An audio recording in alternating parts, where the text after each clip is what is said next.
Fahed, we're here in Atlanta, the home of Martin Luther King. When did you first hear about him? I never forget our history teacher in my village, Kufr Yassif. In Palestine? In Palestine, in the 25-mile northwest of Nazareth, in the Galilee area, came one morning and said, I'm not going to teach the class today.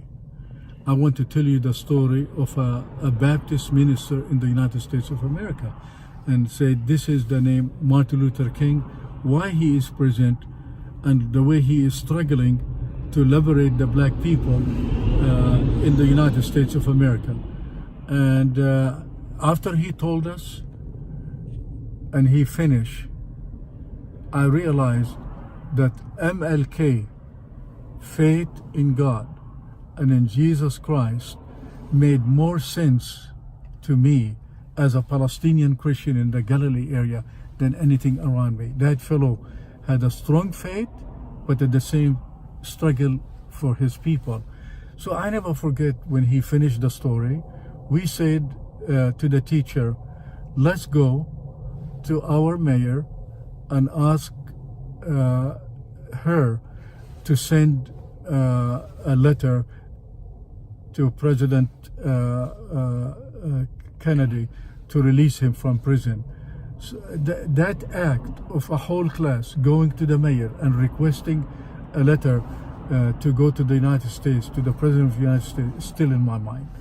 So as I think about his life, his ministry, his struggle, and when I came to the United States, went to college in Lakeland, Florida, came to Columbia Seminary for my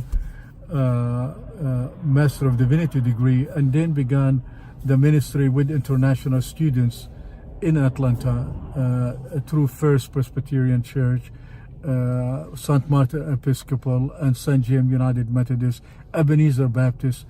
I always took international students to meet Daddy King, the father of Martin Luther King, and also hear the story about Dr. King.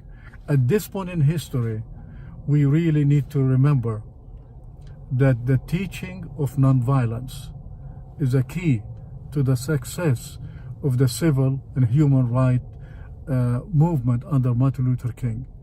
And I hope the Palestinians will continue their civil and human rights campaign in Israel and Palestine for peace, for justice and equality between Israeli Jews and Palestinian Arabs.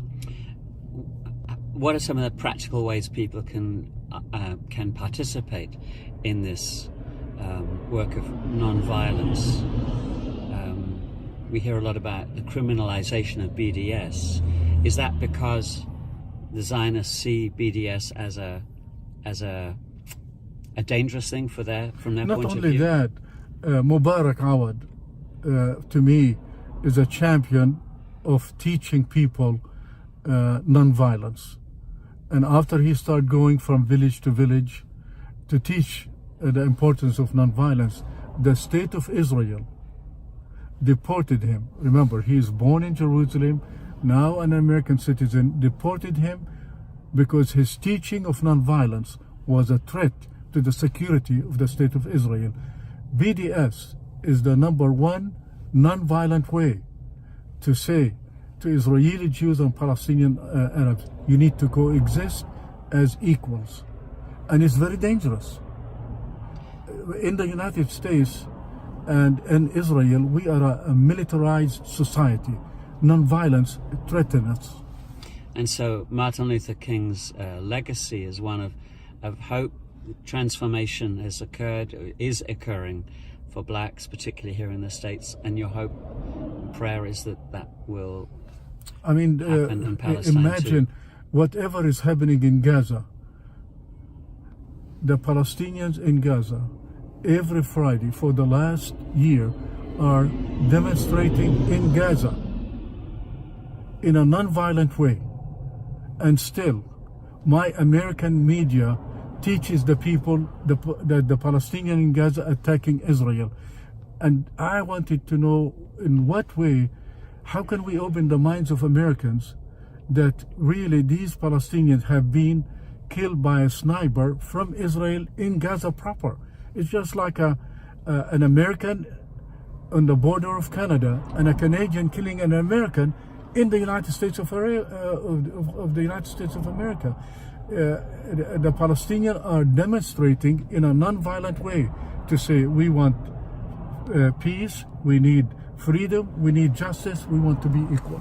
And if folk want to know more about the work you're undertaking, the non-profit's called?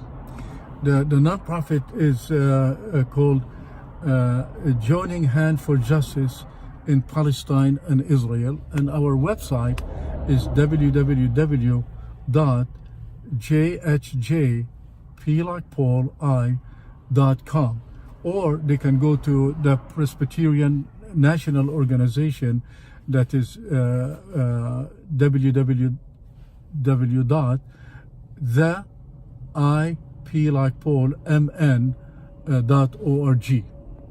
Fahed, thank you very much. Thank you.